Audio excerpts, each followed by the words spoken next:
Gandang umaga sa inyo lahat. Ako po si Pastor Bong, bumabati ng isang mapagpalang Thursday morning sa ating lahat. Today is day 68 na po ng ating Morning Devotion Season 2, October 19, 2023. And our verse for today will be coming from the book of John chapter 4, verse 23. But the hour is coming and now is when the true worshipers will worship the Father in spirit and in truth. For the Father is seeking such to worship Him. Wow. Again, but the hour is coming and now is the when the true worshipers will worship the Father in spirit and in truth to the Father, for the Father is seeking such to worship Him. What a very powerful verse that reflects what we are speaking, discussing, learning from the past few days. Ang Panginoon Diyos ay naghahanap ng magwo-worship sa Kanya. Ang Panginoon Diyos ay nakatingin sa puso natin yung tunay na sumasamba sa Kanya. Bakit natin pinag-aaralan? Why are we learning this? Why do we need to learn this and to know the biblical essence of worship? No? Kasi maraming nagwo-worship pero hindi biblical. Maraming nagwo-worship pero hindi genuine. Maraming nagwo-worship in a wrong way. Akala nila pag kumanta sila, nakisabay sila sa worship team, pagpasok ng church, naabutan kalagitnaan ng pagkanta, nakapag-worship na sila. Many people, they will say, mag-worship muna tayo, punta muna tayo sa church. If that is our perspective and understanding about worship, we are wrong. Yung biblical essence of worship is pinag-aaralan natin dito mga kapatid. We give praise, we give the highest honor, we give the highest respect, and give the highest reverend, mga kapatid, sa ating Panginoon Diyos. Bakit? Kahapon binanggit natin yung Ephesians 1:6, to the praise of the glory of His grace, wherein we were created by God, we are accepted, and we are loved by the Lord. A believer should come to realize na kay Jesus, nakikita natin yung mga sarili natin na we are sanctified, we are justified. Pag sinabi nating sanctified, yung ating buong pagkatao, ito'y nalinis. Nilinisan tayo ng kanyang banal na dugo. We are being sanctified from old life to new life. Pag sinabi nating justified, just as we have not sinned.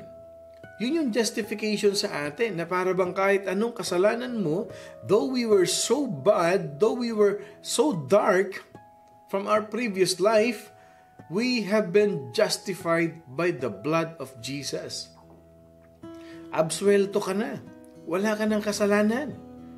So sanctified, justified, we have been redeemed. Tinubos na tayo. At anong pinantubos? Napakamahal. Dugo ng ating Panginoon Diyos. Ng ating Panginoong Hesukristo. Buhay niya ang ipinantubos niya sa atin, mga kapatid. Kaya pag iniisip natin, every time we worship the Lord, dapat these are the things, these are the very important factors that runs in our life, in our hearts. Ito yung compelling reason talaga. I am worshiping you, Lord God Jesus, not just because I want to sing with the singers, not just because I want to show you that I'm raising my hand, tinataas kong kamay ko sa iyo, naiiyak ako kasi napaka-touching nung kanta. Hindi. The reason why you are crying when you are worshiping is because you are so grateful and thankful that the Lord has sanctified us. Nilinis na tayo ng Panginoon Diyos. Yun yung dahilan. Kaya tayo nagwo-worship in the presence of God. We have been justified. Isipin mo na lang, mga kapatid. Sa dami ng kasalanan natin, gaano man tayo kasama, isipin mo lahat ng yun, justified. yung justification ng ating Panginoon Diyos. Lahat yun, absuelto ka. Sino makapagbibigay sa atin yan? Yung ating kapwa natin. Minsan nga, asawa mo, hirap ka pang patawarin eh. Tama? Anak mo, hirap ka pang patawarin. Hindi man tayo naging mabuting magulang. Dumating ang punto na nagkaedad ang mga anak, may tinatagong saloobin. Kahit pa sabihin mo, kasama mo sa bahay, may sama ng loob. Bakit? Hirap magpatawad. Siguro dahil mabigat ang ginawa natin. Matindi ang ginawa natin. The gravity of our sin is so heavy that for other people, it is very impossible or it is very hard for them to release forgiveness and to move forward and forget about what happened. Pero ito, we were born as sinners and we lived a sinful life, yung pinagdaanan natin, and we are being justified when we accepted Him as our Lord and personal Savior. Isa pa lang yan na dahilan. That is just one compelling reason why we worship the Lord. That the moment we close our eyes, ito na yung tumatakbo sa isip mo, Lord, I have been redeemed by your blood. Lord, kung hindi mo ko ni-redeem, Panginoon, I can see myself burning, tormented in the lake of fire. That is one powerful reason for us to worship Him.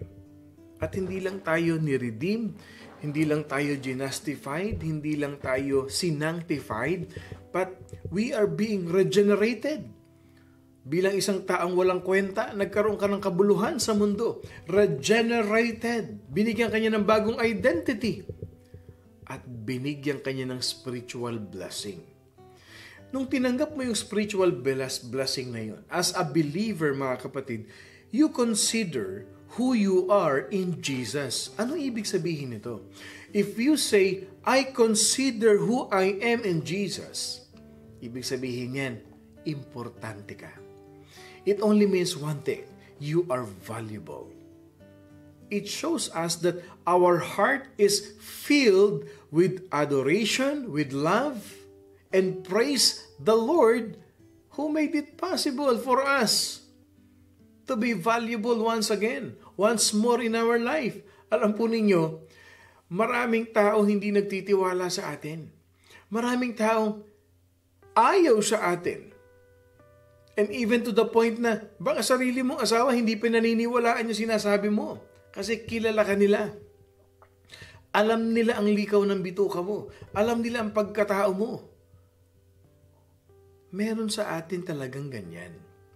Meron din naman talagang lumaki na talagang may reputasyon, may kredibilidad, may integrity. But, to be honest, ilan sa atin dito na we've lost the trust of our friends? Nawala ng tiwala sa atin. And even to the extent na pag nagsalita, kailangan mo pang sabihin yung, Pex man. Yan na, pag-aralan natin yan na huwag natin gagawin yan. And even put the name of the Lord, use the name of the Lord God in vain. Na bawat salita mo, para lang patunayan mo, babanggitin mo ang pangalan ng Panginoon Diyos. Ilan sa atin dito yan? Let's be honest, nung araw, walang nagtitiwala sa atin. Kasi wala tayong value. Wala tayong halaga. But when we are being regenerated by God, tumaas ang value natin. Hindi ba isang bagay yun? Isn't it amazing, wonderful to praise the Lord, to worship the Lord because He regenerated you and you believe and you consider who you are now in Jesus? Isang bagay yun, mga kapatid, na dapat mong ipagpasalamat. Kaya hindi mo pwedeng sabihin na, okay naman ako eh. Kayo na lang mag-worship. Next week na lang ako. No. No one is righteous. Hindi mo pwede sabihin yan. Sa mata ng Panginoon Diyos, tandaan natin, kung hindi rin lang sa righteousness ng Panginoong Jesucristo, we are like filthy rags para tayong maraming basahan. But the righteousness of Jesus Christ is in us Kaya pag tinignan tayo ng Panginoon Diyos, kung anong tingin niya sa anak niya, yun din ang tingin niya sa atin. That is who we are. That is who we are. When we came to know Him, ang isang believer, nagtataas ng kamay, nagwo-worship sa Panginoon, we reach heavenward with praises. And we direct ourselves towards God. Nasaan ang Panginoon? Nasa taas.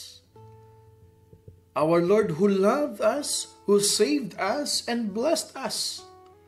Alam niyo, may isi-share ako sa inyong verse. Ito yung nakalagay sa Song of Solomon chapter 2 verse 3 to 4. Okay. Ito ang sabi ng verse. Okay. As the apple tree among the trees of the wood, so is my beloved among the sons. I sat down under his shadow with great delight, and his fruit was sweet to my taste. He brought me to the banqueting house, and his banner over me was love. Mga kapatid, nakita ninyo kung gaano tayo kamahal ng Panginoon Diyos. His banner over us is love. Isipin ninyo yan. Tayo ay nababalutan. Tayo ay natatakpan ng pagmamahal ng Panginoon Diyos. Isn't it a perfect reason for Him to worship every day? To worship the Lord every day? Tandaan natin mga kapatid, worship is the occupation or the calling of the heart, not with its needs or even with its blessings, but with God Himself. Ganda nun Okay. Worship is the calling of our heart. Not because may pangangailangan tayo, not because binibless tayo, but with God Himself. The calling of the heart with God Himself. Kaya tayo nag-worship kasi siya ay Diyos. At ang Diyos natin ay mabuti. Ang Diyos natin ay mapagmahal. Bakit nga ba may mga tao na nagwo-worship lang? Makikita mo lang pagka maayos ang buhay. Pagka hindi gaanong inuulan na sangkatutak na problema, napakasipag mag-worship. Pag may pangangailangan, napakasipag mag-worship. Pag may hinihinging bagong sasakyan, napakasipag mag-worship. Pag may pinagpe-pray na mabiling bahay, napakasipag mag-worship. Pag may pinagpe-pray na bagong trabaho, asahan mo yan. Hindi na halos dumidilat sa pag-worship. Pero bakit pagka nakuha na? Pagka ibinigay na? Pagka iniriris na ng Panginoon? Ang tanong, nasaan ka na nagwo-worship? Saan ka na nagwo-worship? Church, it is the calling of our heart, not with our needs, not with our blessings, but with God Himself. That's the reason why we worship the Lord. Kaya tayo nag-church, kaya tayo nandiyan dyan. We offer our bodies as living sacrifice. Kaya tayo nag-umaawit ng papuri. Kaya tayo nakikinig ng Kanyang salita. Kasi siya ay Diyos. Again, ang Diyos natin ay mabuti. Most of the time, mga kapatid, this is what happened to people and so many Christians. Their prayer and their thinking about worship is what you call self-driven. Okay, aminin natin. And hindi na ako magpapataas ng kamay. But I'm sure you know some people that people come to church for that expectation to receive a blessing. That's sad but true. Tama. May maririnig ka pang ganyan, oy, magsimba ka nga, mag-church ka nga para naman magpagpalain yung buhay mo. Kasama na yun, pero that's not the reason why you go to church. That's not the reason why you go to worship. We worship God because of Him. Of being God Himself. May sinasabi pa na hirap ka na sa buhay. Paano kasi hindi ka magsimba ka? Naku, nang makakuha ka na ng trabaho. Yan ang mindset People go to church to get a blessing. We often go to God in prayer because we have a need. Ilan sa atin dito nakaka-relate niyan? Ilan sa atin ditong may kilalang ganyan?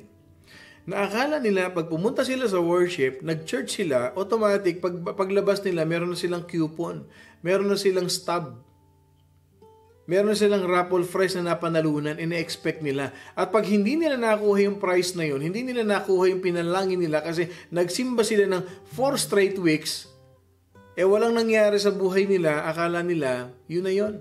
Titigil na. People, they pray to God because they have needs. Tama ba yan? Na nagpe-pray tayo pag may pangangailangan lang. Hindi ba dapat lagi tayo nagpe-pray kahit wala tayong pangangailangan, mag-pray tayo kasi nagpapasalamat tayo? Mga kapatid, this coming Sunday, tandaan ninyo, pag-uusapan natin ang buhay ni Solomon. We're gonna talk about Solomon this Sunday, and it will be focused on worship. How, why, when, where did he ask God about that wisdom? O sabi ni Tatelma, Amen po, Pastor Bong. True worshipers worship the Lord in spirit and in truth in whatever circumstance. We are in times of luck, struggles, and difficulties, and in times of plenty and blessings. That's correct. Dapat nga, mas maraming problema, mas lalo mag-worship. We often engage in what we call worship because of what we want to get out of it. Yun na nakakalungkot eh. Nag-engage tayo. Aminin natin ganito yan. Meron talaga mga Christian, they want to be part of the ministry, kasi nakita niya na blessed yung mga nandun sa ministry na yun. Nakita niya na yung mga member, yung mga ginagawa, yung mga worker ng simbahan, nakita niya yung blessing. Kaya akala niya, I will be part of the ministry. Self-driven yun. Kaya hanggat hindi mo nauunawaan, naintindihan ang ibig sabihin ng true worship, you are always chasing something with what you're doing. Hindi maganda yon. Mga kapatid, self-driven ang tawag doon. You go to prayer because you are in need. You go to church because you're expecting a blessing. And we engage in what we call worship because of what we want to get out of it. Mga kapatid, church, remember this. Genuine, biblical essence of worship is not about us getting anything. Tandaan nyo yan. A genuine worshiper, a genuine biblical worship is not about us getting anything. Hindi dahil sa may makukuha ka o may ina-expect ka na makukuha. It is about being lost in the wonder and the amazing admiration for who God is. You worship Him because of who He is. You worship Him because of His goodness. You worship Him because of His omnipresence, because of His all-knowing, omniscience in our life. We worship God because He deserved to be worshipped. And He's the only one that is worthy to be praised and to be worshipped. Huwag mong intindihin yung pangangailangan mo. Just come to God, worship His name, kasi alam niya. He knows. At alam ni Lord, nababasa niya yung puso mo kung bakit kaya ka lang nagwo-worship is because may kailangan ka. Nakakahiya yun. I'm telling you this, mahiya tayo sa Panginoon. The intention, the motive of our heart should not be like that. Again, ipapaalala ko sa inyo, the reason why we go to church, the reason why we worship God, is because we want to give praise. We want to adore. We want to give the highest reverence of our Lord Jesus Christ.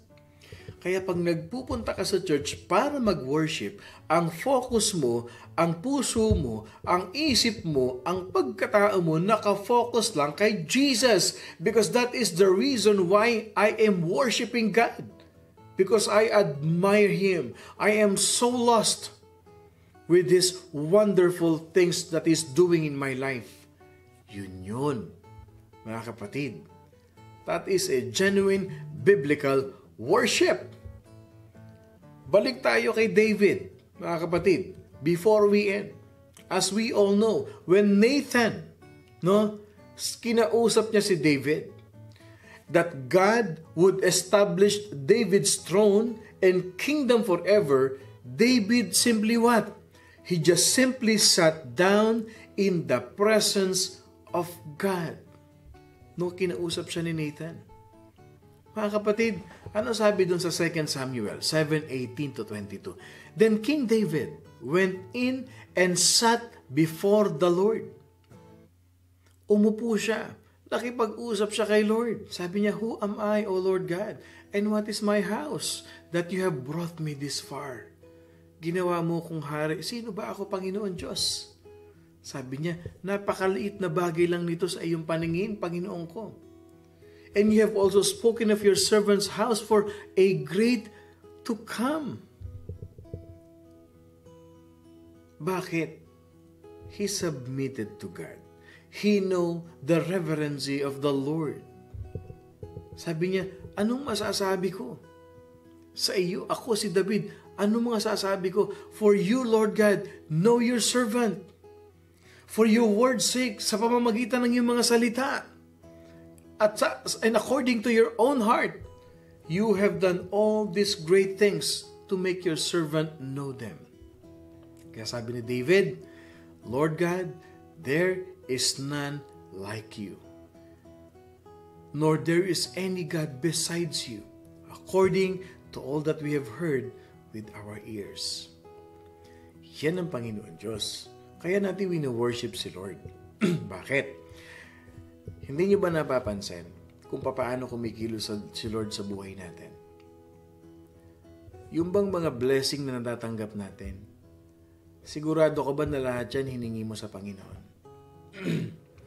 Hindi ba most of your blessings, hindi naman talaga yan yung hinihingi mo, pero hinigitan ni Lord yung binigay niya sa'yo? Hindi ba? Sabi mo dati, Lord, okay na po ako na 5'5" o 5'7", may itsura, maka-Diyos, pero binigyan ka ni Lord, 6-footer, blue eyes, higit pa doon sa inihingi mo. Sabi mo kay Lord, pangkape lang. Binigyan ka niya ng panghanda. Sino dito nakaka-relate dyan?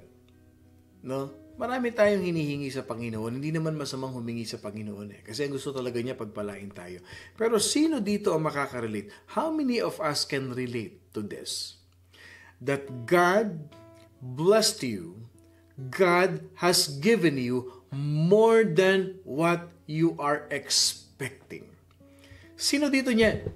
Dati sabi mo, makapag-drive lang ako ng ganito, mabigyan mo lang ako ng ganito, pero God gave you beyond what you expect. Sino sa atin dyan? Na dati gusto mo lang maging empleyado, ngayon meron ka ng sariling negosyo. Gusto mo lang na maayos na buhay, pero binigyan ka niya ng masaganang buhay, masayang pamilya. Those are the reason why you have to worship God. You worship Him. You give thanks to Him. O kita nyo, napakarami. There are a lot of things. Kaya yung kinanta natin kanina, bless the Lord, O my soul, and worship your holy name. Bakit? For all the good things, umaapaw pa po. Umaapaw pa. Some are unexpected blessing. Isn't it that a good reason for you to worship the Lord? Na hindi mo naman ina-expect binigay sa'yo. Na yun lang ang hinihingi mo, dinamihan pa niya. Yang katabi mo, yang asawa mo. Hindi ba't napakalaking blessing ni Lord sa'yo yan? Na kumisan ay nakukonsumi ka, pero blessing pa rin yan. Na kahit pa sabihin mong sumasakit ang ulo mo sa Kanya, pero blessing yan. Be thankful. Be worshipful. Be a worshiper. Habang si David nagpapahinga, nagre-relax in the glory and the goodness of God, he was overcome with wonder and praise. At alam nyo kung anong response ni David dun sa verse na yan? It is the essence of true worship. Ilan sa inyo dito naka-experience niyan? Nagpe-pray ka. Nagpe-pray ka. Tapos, katatapos mo lang ng prayer mo. Akala mo next week. Akala mo next month pa yung ine-expect mo. Okay, be honest ha. I want you to be honest. Morning Devotion family. Okay, I want you to be honest. Ilan dito sa atin naka-experience niyan?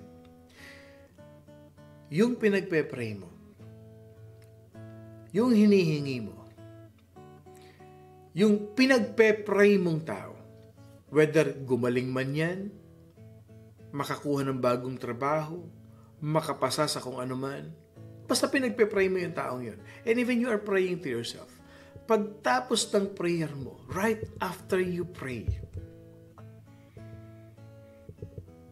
sinagot ng Panginoon yung panalangin mo. Dumating sa iyo yung hindi mo ine-expect.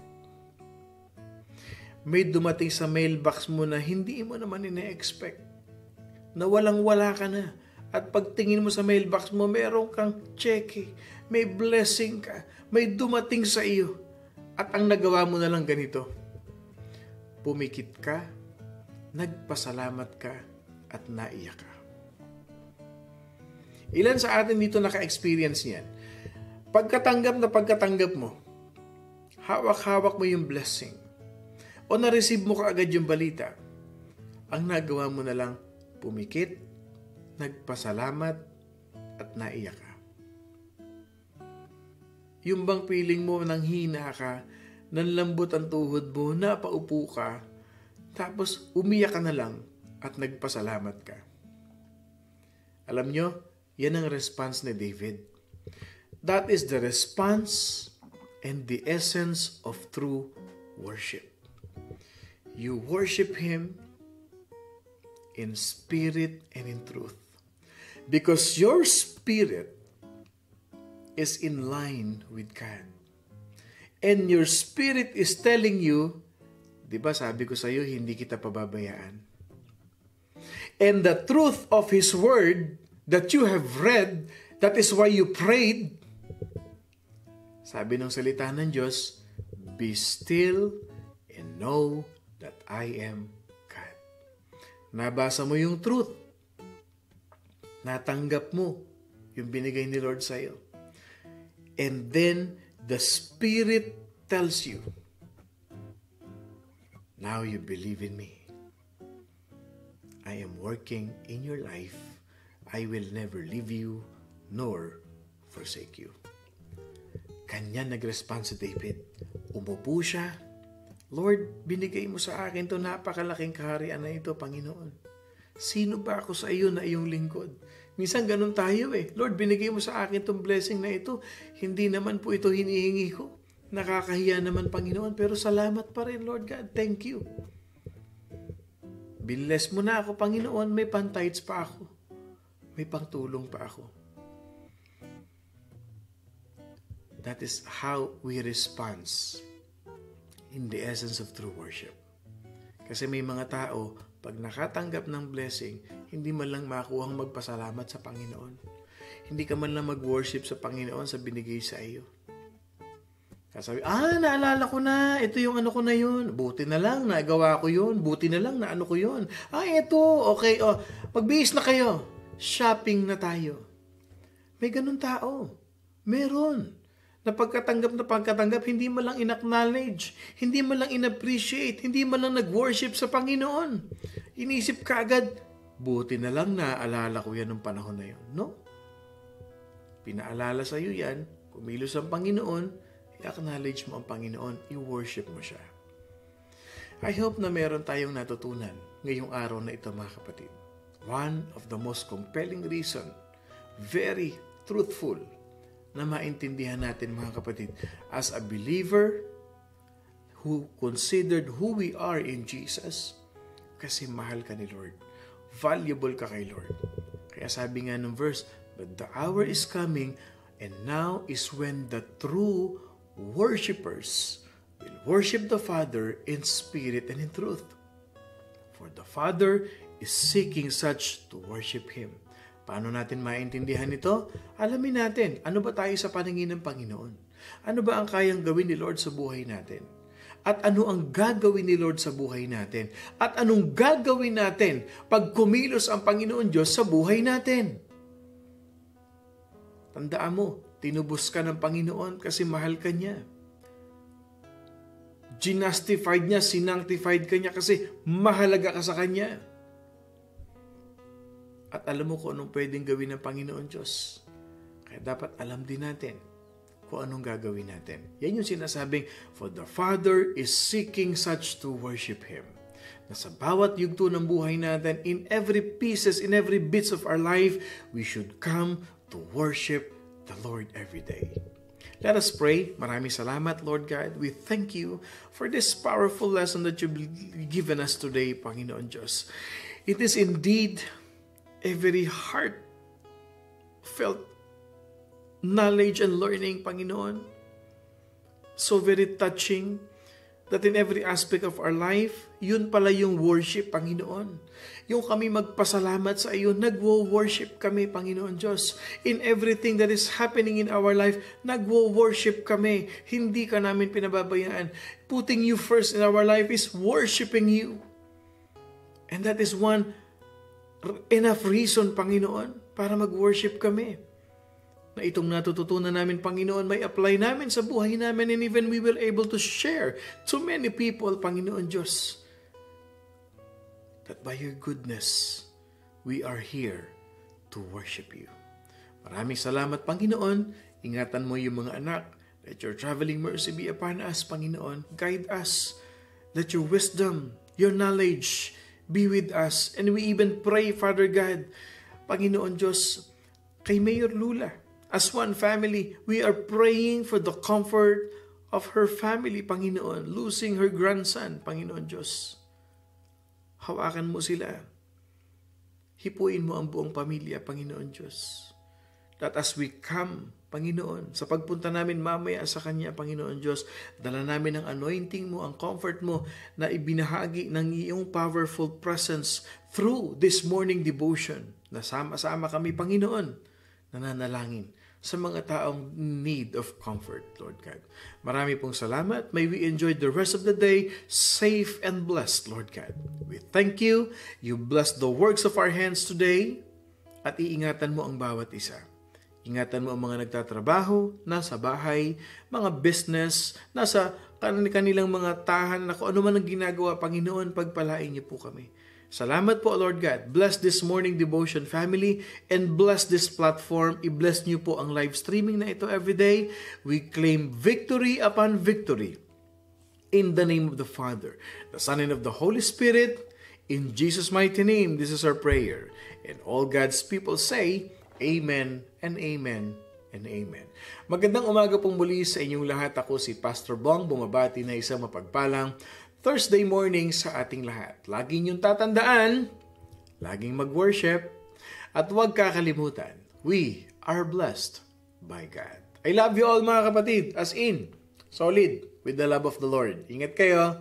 God bless.